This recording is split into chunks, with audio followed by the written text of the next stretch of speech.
कहते थे इस्तीफे देंगे, इस्तीफे कहाँ हैं? एनआरओ के लिए ऑपोजिशन ने सारे कार्ड खेल लिए, अब मामला उलझा रहे हैं। ब्लैकमेल करने के लिए इदारों पर दबाव नहीं डालने देंगे, वजीर आजम डट गए। वजीर आजम इमरान खान का ऑपोजिशन की ब्लैकमेलिंग और दबाव में न आने का दो टोक फैसला।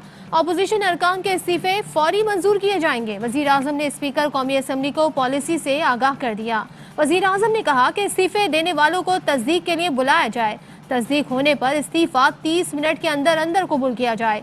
जिन दो अरकान के इस्तीफे मौसूल हुए, इब्तिदा उनसे की जाएगी।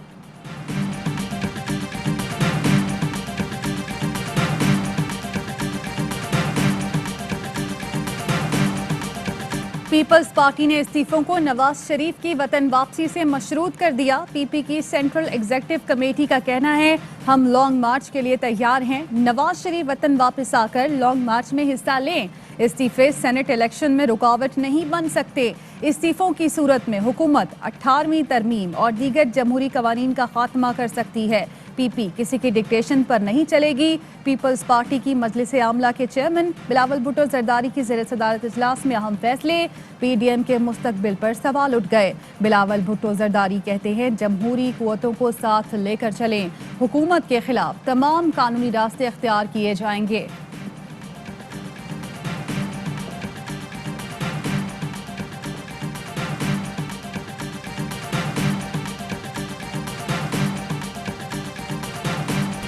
जेयूआई फजल रहमान के मुकाबले में जेयूआई पाकिस्तान। मौलाना मोहम्मद खान शिरानी का साथियों से मुशावरत के बाद बड़ा ऐलान। कहते हैं, मुफ्ती महमूद के बाद अकेला मैं हूं जो असल जमात के लिए काम कर रहा हूं। मौलाना फजल रहमान जैसे लोगों ने अपने ग्रुप बना लिए, अकेला मैं हूं जो इस बात का मुनहरिफ हूं। इलेक्शन कमीशन जेयूआईफे के मामले पर एक्शन ले। हमारे बारे में जो भी कहा गया उस पर जज्बाती रद्दअमल नहीं देंगे। हम इनको तन्हा करेंगे, इनको अकेला किया जाएगा।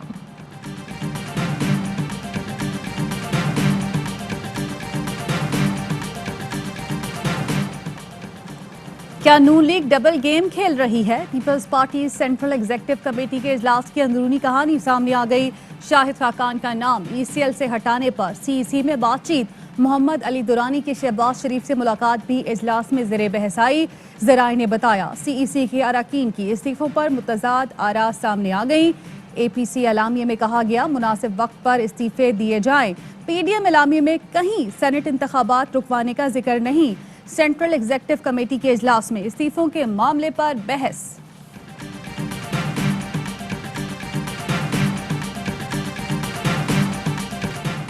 पीडीएम को बड़ा डेंट लगा है, ये डूबने की तरफ जा रही है। मरियम नवाज, नवाज शरीफ और फजल रहमान एक तरफ रह जाएंगे। विफाकी वजीर फवाद चौधरी का बाउंसर कहते हैं, पीडीएम में दरारें मजीद उभर कर सामने आ गई हैं। अगले चंद हफ्तों में पीडीएम बाकायदा तौर पर खत्म हो जाएगी। शिबली फराज कहते हैं, जो खुद टूट फूट गए वो क्या हुकूमत गिराएंगे। इस्तीफों और जलाओ घिराव की बातें दम तोड़ गई। पीडीएम अब किस्सा पारीना बन गई। मुराद सईद कहते हैं, पीडीएम की क़यादत मौरूसी है लेकिन बात जमहूरियत की करती है। एक तरफ इस्तीफों का शोर है मगर स्पीकर को मिलने वाले इस्तीफे वापस लेने पर जोर है।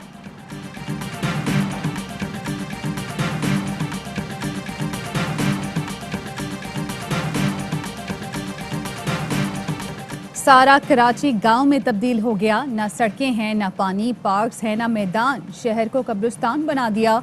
कराची में तजावुजात के खात्मे की रिपोर्ट पेश न करने पर सुप्रीम कोर्ट बरहम। वजीर आला की तलबी, रिपोर्ट के लिए 1 माह की मोहलत दे दी। चीफ जस्टिस सुप्रीम कोर्ट की किडनी हिल की जमीन क्लियर न होने पर कमिश्नर कराची को जेल भेजने की वार्निंग। आज ही क्लियर कराने का हुक्म। रिमार्क्स दिए, शुक्र करें सिंध हुकूमत ने एयरपोर्ट किसी को अलॉट नहीं कर दिया। ये लोग कुछ भी कर सकते हैं। सुप्रीम कोर्ट का एयरपोर्ट की जमीन पर पार्क बनाने और ग्रीन लाइन मंसूबा जून तक मुकम्मल करने का हुक्म। सुप्रीम कोर्ट का कराची सर्कुलर रेलवे मुकम्मल बहाल करने और रेलवे को तमाम जमीनें वागुजार कराने का हुक्म। डीजी रेंजर्स और आईजी सिंध को ऑपरेशन में सिक्योरिटी देने की हिदायत। चीफ जस्टिस ने रिमार्क्स दिए, पता नहीं कौन से जमाने में रह रहे हैं। रोज रेलवे जमीन पर नया घर बन रहा है, अब तो रेलवे जमीन पर मजार तक बना लिए गए। सुप्रीम कोर्ट का कमिश्नर कराची को तिजोरी हाइट्स तहवील में लेने का हुक्म। मंसूबे पर तामीराती काम रोक दिया। तिजोरी हाइट्स के वकील रज़ा रब्बानी का जमीन रेलवे की मिल्कियत न होने का दावा। चीफ जस्टिस ने रिमार्क्स दिए, क्या आप अपनी पार्टी से कोई वादा करके आए हैं?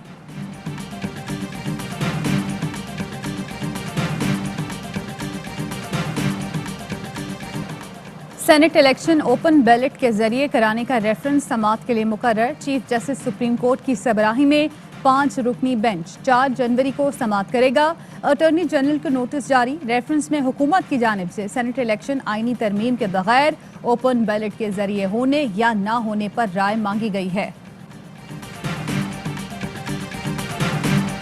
वफाकी काबीना के इजलास में EU डिसइंफो लैब के इंकशाफात पर बहस। काबीना की वजीर आजम को बैरूनी एजेंडे पर काम करने वाली NGOs के खिलाफ फैसला कुन कार्रवाई की तजवीज़। वजीर आजम इमरान खान कहते हैं, गैर मुल्की फंडिंग से चलने वाली NGOs से मुताल्लिक रिपोर्ट्स मिली हैं। वफाकी वज़रा ने वजीर आजम से कहा, ये फैसले का वक्त है, मामले पर सख्त कार्रवाई करनी चाहिए। पाकिस्तान में गैर मुल्की फंडिंग से चलने वाली गैर रजिस्टर्ड NGOs अपना एजेंडा चला रही हैं। वजीर आजम ने मामले पर अहम इजलास कल तलब कर लिया। गैर रजिस्टर्ड NGOs की फंडिंग और रजिस्ट्रेशन की तफसीलात भी तलब।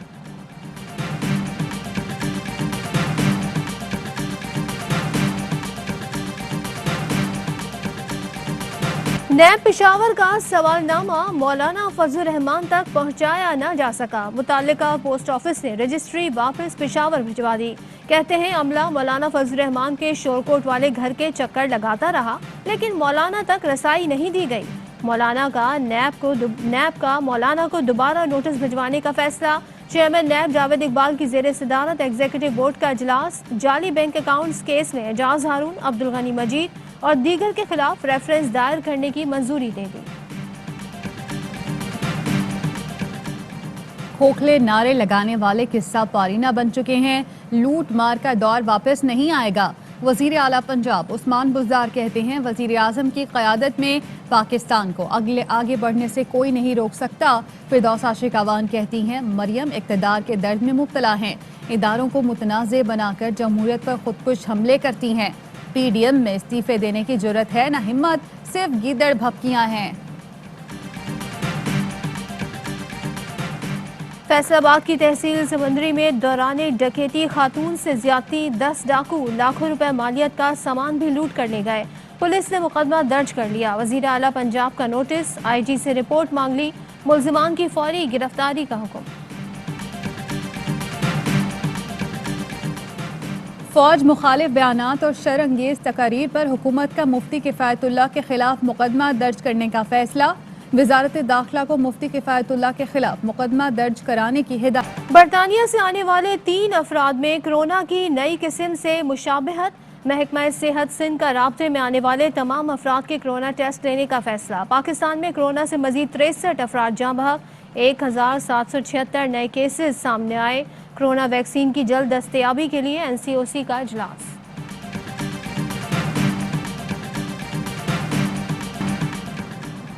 पाकिस्तान और उज़्बेकिस्तान में ट्रेन सर्विस। पाकिस्तान, अफगानिस्तान और उज़्बेकिस्तान माली मुआवनत के लिए आलमी बैंक से मुश्तरका अपील करेंगे।